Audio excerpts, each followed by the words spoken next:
Welcome to TDS studios. Friends எல்லாம் சூப்பராக இருப்பீங்கன்னு நினைக்கிறேன். ஒரு கேள்விங்க, பதவி முக்கியமா, பதவியில் இருப்பவர் முக்கியமா அப்படின்னு ஒரு கேள்வி வந்தது. 30 வருஷத்துக்கு முன்னாடியே நம்ம பாக்யராஜ் அவர்கள் ஒரு கேள்வி பதிலில் சொல்லியிருக்கார் பாருங்க, அற்புதமான விளக்கம். அது மகாபாரதத்திலேருந்து அவர் எடுத்திருக்கார். அது என்னன்னு இப்போ பார்க்கலாம். மகாபாரத போர் முடிஞ்சிருச்சு. முடிஞ்ச பிறகு ரதப்படையிலிருந்து வர்றவங்கெல்லாம் இறங்கும்போது என்ன முறை அப்படின்னா, இப்போ சொல்கிறோம் இல்லைங்களா, புரோட்டோகால் அப்படின்னு சொல்கிறோம்ல. அப்புறம் அமைச்சர் கார் வரும், அதுக்கு முன்னாடி 4 கார், பின்னாடி 40 கார் வரும். எல்லாம் வந்தவுடனே பெரிய அதிகாரிகள் கதவை திறப்பாங்க, அவர் மெல்ல இறங்கி வருவார். இந்த மாதிரி சில நடைமுறைகள் வச்சுருக்கோம் நம்ம. அதே மாதிரி அந்த காலத்தில் என்ன நடைமுறை அப்படின்னா, அந்த ரதம் அல்லது தேர் அது நின்ன உடனே அந்த தேரொட்டி முதல்ல இறங்கணும்.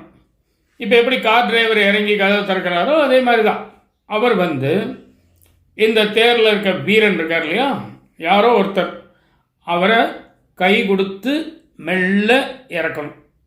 இது ஒரு ஃபார்மாலிட்டிஸ். இந்த மாதிரி எல்லா தேரில் இருக்க வீரர்களையும் அந்தந்த தேரொட்டிகள் இறக்கிட்டு இருக்காங்க. அர்ஜுனனுடைய முறை வந்தது. அர்ஜுனன் தான் அதில் லீடர். அவர் இல்லைனா அந்த பாரத போர் ஜெயிச்சிருக்க முடியாது. அவருக்கு பின்னாடி ஒருத்தர் இருந்தார், அவர் தான் மெயின் ரீசன். அவர் தான் பகவான் கண்ணன். அந்த பகவான் கிருஷ்ணன் தான் இந்த அர்ஜுனனுக்கு தேரோட்டி. இப்போ என்ன பிரச்சனை அப்படின்னா, இப்போ அர்ஜுனன் என்ன எதிர்பார்க்குறாரு, எல்லா தேரோட்டிகள் போலவும் கிருஷ்ணனும் கீழே இறங்கி நம்மளுக்கு கை கொடுத்து நம்மளை நேக்க இறக்கணும் அப்படின்னு அவர் எதிர்பார்க்குறாரு. இதுதான் புரோட்டோகால். அவர் ஆசைப்படுறாரு. ஆனால் கிருஷ்ணன் அந்த தேரோட்டி இருக்கையை விட்டு இறங்கவே இல்லை.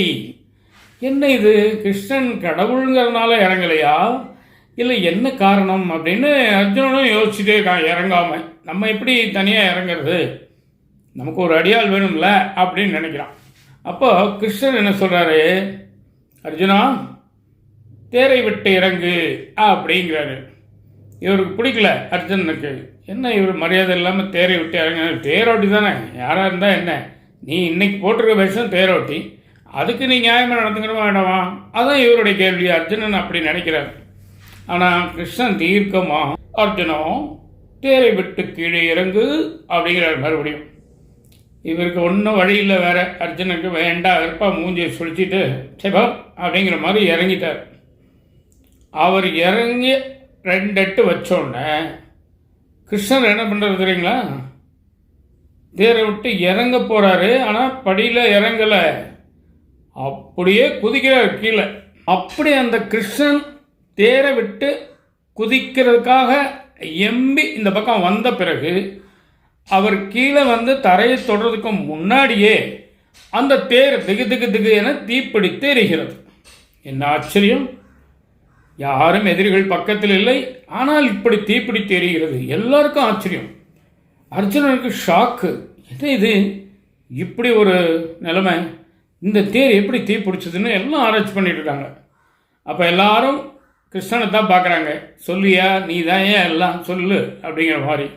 அப்போ சொல்கிறார், அர்ஜுனா நல்லா கவனமாக கேளு, நீ தான் வீரன், நீ தான் சண்டை போட்ட, நான் தான் தேரோட்டி, நான் உனக்கு தேரோட்டினேன். இது இல்லாமல் 3வது ஒரு ஆள் நம்ம தேரில் இருந்தார். அவர் யாரும் ஞாபகம் இருக்கா உனக்கு? அவர்தான் ஆஞ்சநேயர்.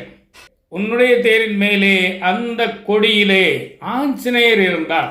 மாய மந்திர தந்திர ஜாலங்களோடு விட்ட அம்புகளை அந்த ஆஞ்சநேயர் நம்மை நெருங்க விடாமல் பார்த்து கொண்டார்.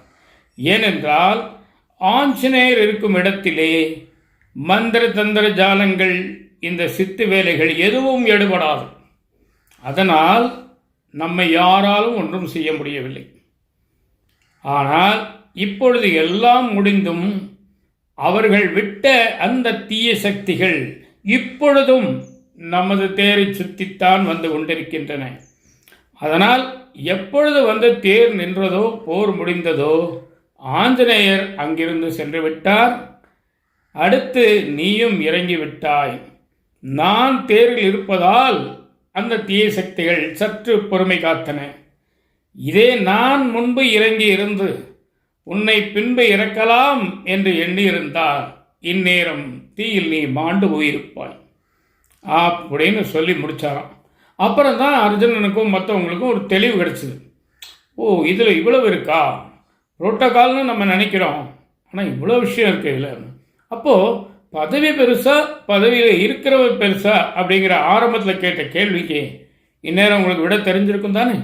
தூய்மை பணியாளர்கள், துப்புரவு பணியாளர்கள், வீடு வீடாக வந்து குப்பை வாங்கி செல்பவர்கள், அவங்க பதவி சின்னது தான், ஆனால் இன்றைக்கி அவங்கள தெரியாதவங்களே கிடையாது.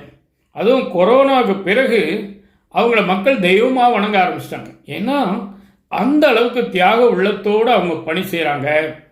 சாதாரணமாக கையில் க்ளவுஸ் போட்டு அப்போ சரியாக போச்சுங்களா, அந்த குப்பை கூடம், அந்த தேங்கி போன நீர், கழிவு நீர், அழுகிப்போன விஷயங்கள் எல்லாம் சேர்ந்து ஒரு துர்நாற்றம் வீசும் பார்த்தீங்களா. அதை எப்படிங்க சமாளிக்கிறது? மூச்சு விடாமல் எவ்வளோ நேரம் இருக்க முடியும்? அதையெல்லாம் மீறித்தான் அவங்க அதை அப்புறப்படுத்துகிறாங்க. அந்த இடத்த முதல்ல இருந்த மாதிரி சுத்தமாக வச்சுருக்காங்க. ஆனால் நம்ம தான் அதை மெயின்டைன் பண்ணுறதில்ல ஆச்சுங்களா. இப்போ உங்களுக்கு புரிஞ்சுதா? பதவி பெருசா பதவியில் இருக்கிறவங்க முக்கியமா? அதாங்க இன்றைக்கி விஷயம். நிச்சயமாக இந்த விஷயம் உங்களுக்கு பிடிச்சிருக்கும்னு நினைக்கிறேன். உங்கள் கருத்துக்களை எதிர்பார்க்குறேன். மீண்டும் அடுத்த எபிசோட சந்திப்போமா? அதுவரை உங்களிடம் இந்த விடைபெறுவது உங்கள் அன்பன் டி. சண்முக சுந்தரம், போத்தனூர், கோயம்புத்தூர். நன்றி, வணக்கம்.